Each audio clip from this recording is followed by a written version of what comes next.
Down in the way and Bo Road will both away well. Moving it slowly to the front. Then Black Charles will shake you around the dip. 5 out of 5 for this Scotty Lassie. He's running out on his line there, mate. He can still get some.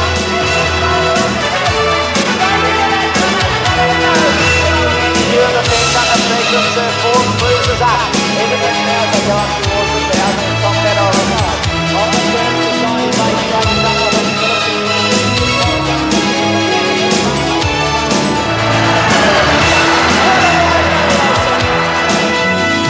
The Argyle Diamond Oaks Stakes, and these are the dividends all across Australia. 172 Richfield Lady, 90 cents to win, 65 a place. 7 India's Dream $1.70, 2 Yodels 105, Quinella 440, and the trifecta $43.75. 1, 7 and 2. Correct weight, 1, 7 and 2 on the Oaks. Very popular winner Richfield Lady, owned in the same interests that own Let's Elope, the horse that won the Melbourne Cup on Tuesday. All right, there she is, Richfield Lady, a great win, and the sash going around her. There she is, the Argyle Diamond VRC Oaks champion for 1991. Thoroughly deserved too, even though my cash was on the second horse, but that was a great run too. All right, they're ready for the presentations for Richfield Lady down on the track. Members of the committee, distinguished guests, ladies and gentlemen, Victoria Racing Club has presented a wonderful race in the Argyle Diamonds Oaks. We would like to thank Argyle Diamonds for the sponsorship. It's been a wonderful sponsorship, a wonderful association for the Victoria Racing Club. And it gives me great pleasure to introduce to you Mr. Michael O'Leary, Chairman of Argyle Diamonds, who will make the trophy presentations. Ladies and gentlemen, Mr. O'Leary.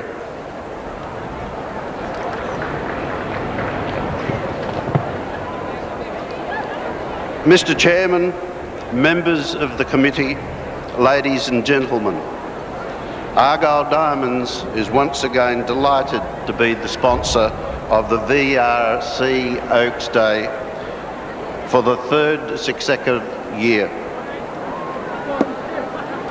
We are very pleased to be able to enhance the VRC's efforts by presenting a display of champagne and cognac diamond jewellery at the part of these Ladies' Days celebrations.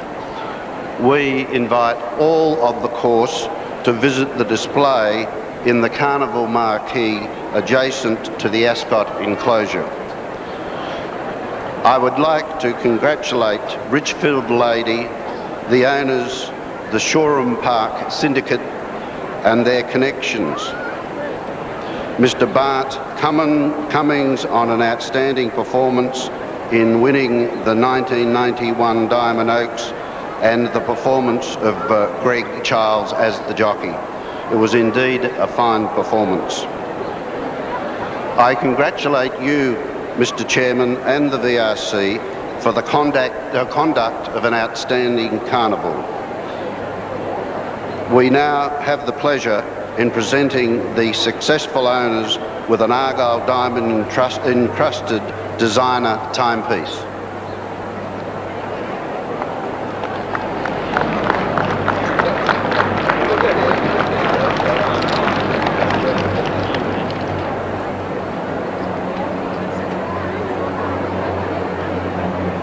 Now we hear from Mrs. Marks.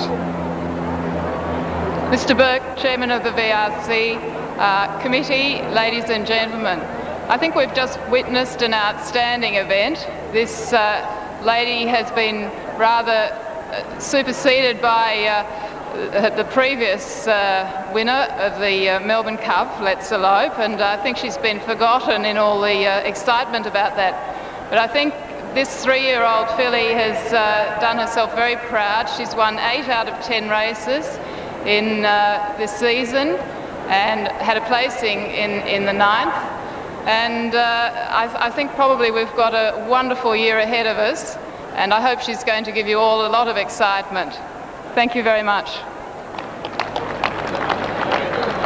The winning trainer, Bart Cummings.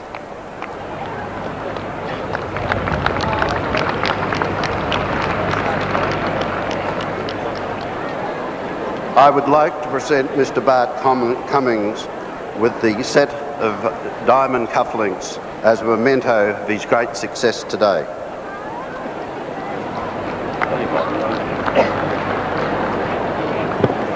Distinguished guests, Mr. Burke, committeemen, ladies and gentlemen. Well, it's been a wonderful month, and for this filly to win the Grand Slam has been quite exciting, and I'm sure it's a great thrill for Mr. Marks. He's sort of a new investor into the game, and I understand he's going to reinvest a little bit back in the future. I'd like to thank Argyle Diamond, Mr. O'Brien, for sponsoring the race. It's certainly one of the main races in the Australian calendar, the Group 1 races, and it's nice to have 2 lovely fillies like we have. My condolences go to Mr. Kenneth Jones III, and a very large investor in thoroughbred breeding in Australia, or racing in Australia. Noble Lancer 3/4 of a length in front of Street Ruffian. 2 lengths away, wrap around. Samaria's got up along the inside. Joanne second last, and a length and a half to Vain Sovereign last, about 5 lengths off the lead. Up to the turn with about 650 metres to go. Noble Lancer 3/4 of a length in front. Street Ruffian sitting second, 2 lengths away Samaria. Then wrap around, followed by Joanne and Vain Sovereign about to be taken to the outside. They're really sprinting at the 500 metres point. Noble Lancer a half in front of Street Ruffian. A length and a half away, wrap around. Now Joanne called on, and Vain Sovereign starting to run on strongly from Samaria. 300 metres to go. Wrap around loomed up on the outside of Street Ruffian. 2 lengths away, Vain Sovereign, followed by Joanne under the whip. Wrap around going up on the outside. Hit the lead. Vain Sovereign running on strongly. Wrap around's a length and a half in front. Vain Sovereign trying hard from Street Ruffian, but Wrap around's going to win the Linlithgow by a length and a half. Tight for second and third. Maybe Vain Sovereign a nose in front of Street Ruffian. Joanne run fourth, a couple of lengths away, Noble Lancer, and tailed off with Samaria. Bit of an upset. Number 5, Wrap Around, Michael Clark first. But I must say here, Gary, they went quick enough, but they got quicker when they went down the home straight. Why would you be that far back on Joanne? Well, it looked like Mick was trying to get Joanne to settle to me. About the 1,000 metres, I noticed that he was having trouble getting it. She was just inclined to get her head up a little bit, and he really didn't have much option. He was trying to stay there, and when he did come out, well, he was going to get shoved 3 and 4 wide. But to me, Wrap Around was never going to lose this race. It travelled beautiful all the way, but Vain Sovereign has certainly got home very well, so he settled where Joanne just didn't. Well, the odds-on favourites missed the place. Number 5's in the frame, Wrap Around for Michael Clark. There's a very close photo for second and third between Vain Sovereign, number 2, and 1 Street Ruffian. Well, that smiles back for David Hayes. 2 second, Vain Sovereign. 1 is third, 5-2-1. And David's ran a double today. Again, Michael Clark, the successful jockey. David's talking with Peter Donegan. David, was that a surprise to you as it was to most people? Well, if Joanne wasn't in the race, we would have thought we were a good thing in the race. The filly was working beautifully and giving the impression she needed 7. But with a filly of Joanne's calibre, you're never confident, but you don't scratch for one horse either. A heady tactical ride too by Michael Clark, because tactics plays so much a part in races with small fields in them. 11 out of 10 for Michael. It was a sensational ride, and he waited for as long as he could. And she's actually been one of the best track workers at Lindsay Park for a long time. It's just great to see her put it together in a big race. Well, when you look back, she wasn't beaten that far in the Moir, and if anything, she was going to appreciate the extra ground, whereas Joanne was a bit of a query. It's easy in hindsight, isn't it? In hindsight, it's very easy. We should have got our heads together before the race, but I'm just thrilled to win one of these. Good on you, mate. Well done. The dividend, the Quinella paid $10.05. The double paid $11.60. At this stage, we have no trifecta on 5-2-1. So 5-2-1 with correct weight on race 6. Margins were a length and a half by a half head. The odds-on favourite Joanne missed the place by running 4th, and Tim Noble Lancer ran 5th, and while we're there, Samaria, number 3, runs 6th. Yes, in fact, Dan, Joanne actually never looked like winning the race, did she? No, she never did. As I said before, there was a query about the 1400 metres, and I think the way she was ridden, that might have been in the back of Mick Dittman's mind, because she failed to be in the race at any stage, especially being so short. She wouldn't have given any back a run for her money virtually. She was never in it. Disappointing. Yes, she was disappointing indeed, but that's not to take it away from the winner. It was a great run. Certainly was. was. Been a shower of rain. $2.85. 7 is Go Willingly, $14.15. 8 Shallow River, $7.20. 9 Our Sacrosanct, $5.05. Number 10 is Silver Shark, $16.15, the Darwin Cup winner of this year. 11 High Armour, $35.05. 12 Thalera, $4.10. 13 Tremor Bay, $9.85.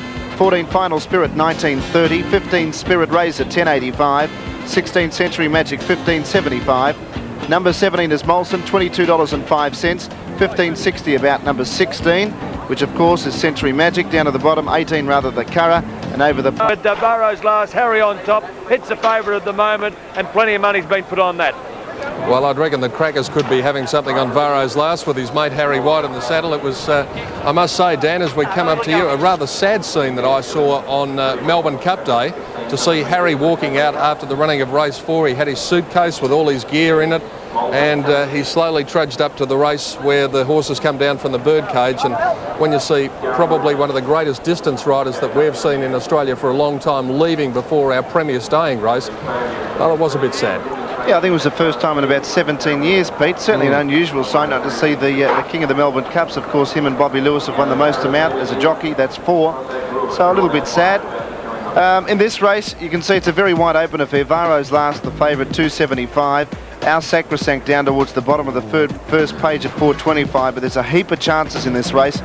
Over the page, there's a quiet tip around for number 12 Thalera, 5.10, 7.80 Tremor Bay, 11.55 for Spirit Razor. The Curra's not hopeless as well at $11.40.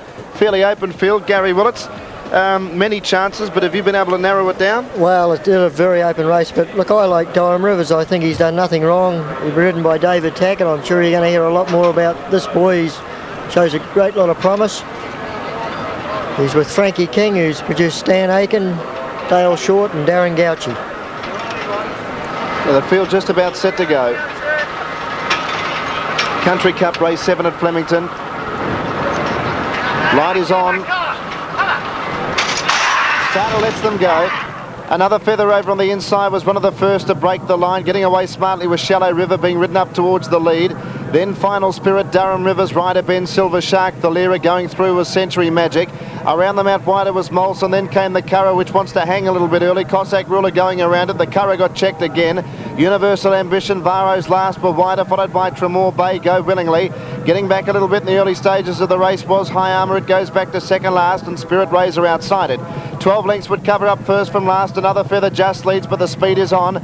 Durham Rivers cruises up on the outside to take it on, and 1,000 metres to go. Durham Rivers crosses, leads a length to another feather, a half to Shallow River. Molson 3 wide. A length away over on the inside was Final Spirit, followed by Ryder Ben, Cossack Ruler very deep. So too was Varro's last, and Thalera just behind them from Century Magic, and then came Silver Shark. Needing a run was Tremor Bay. Going around them wider was Go Willingly as they run to the home turn, and well back in the field was the Curra, Universal Ambition and High Armour.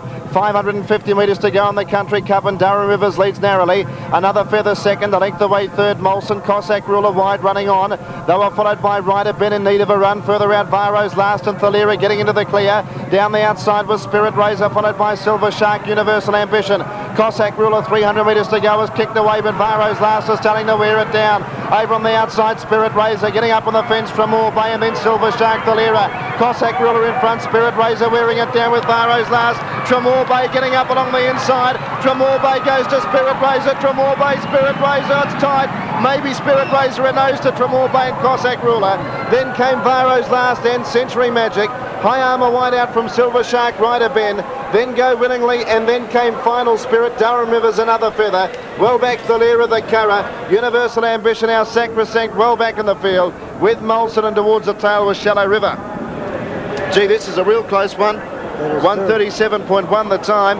Tremor Bay has been able to get right up along the inside, and full credit to the jockey Wayne Davis, because this horse drew barrier 20, the extreme outside barrier, Gary. A tremendous run. And he's got up along the inside, but... I think the one on the outside, Spirit Razor, might have just God, he's not in at the right time. Just nutted him, but it is a bob of the head and it's very close. 15 is the winner, Spirit Razor.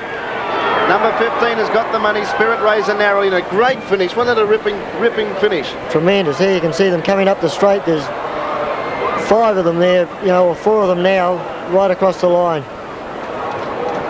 Tremendous. Spirit Razor, the widest of the 4, Tremor base closest to the inside.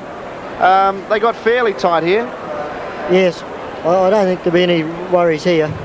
There was enough room for everybody. Yeah. 15, 13 and 5 are the placings in the frames. 4th in was number 6, Varro's last. And number 10 run 5th, and that was Silver Shark. Ran a fairly cheeky race at pretty big odds. The winner was about a 22-1 chance on the tote. The second horse about 12-1 on the tote. And the third horse about 15-1. So if you've got the trifecta, expect a pretty handy dividend. Let's go down and talk to the local trainer from Flemington of Spirit Razor, talking to Peter Donegan. Beverly, congratulations. You're accepting everyone's congratulations. A big thrill? Yeah, it's huge thrill. It's the first winner at Flemington. Well, how many horses have you got in work? 2. Only 2? Yeah. And you want to race over the carnival? Fabulous, isn't it? Fabulous. Well, were you confident going into the race? We were relatively confident. We were a bit disappointed when we drew so wide, but he's an easy horse to ride, and Peter knows him. He rides in work, so everything fell into place for him. Well, he's in form too, because I saw you won a Bendigo last night. We didn't know too much about the horse, but he ran 4th behind Mr. Sulu here 3 runs ago. Yeah, and that won the first race, which gave me a bit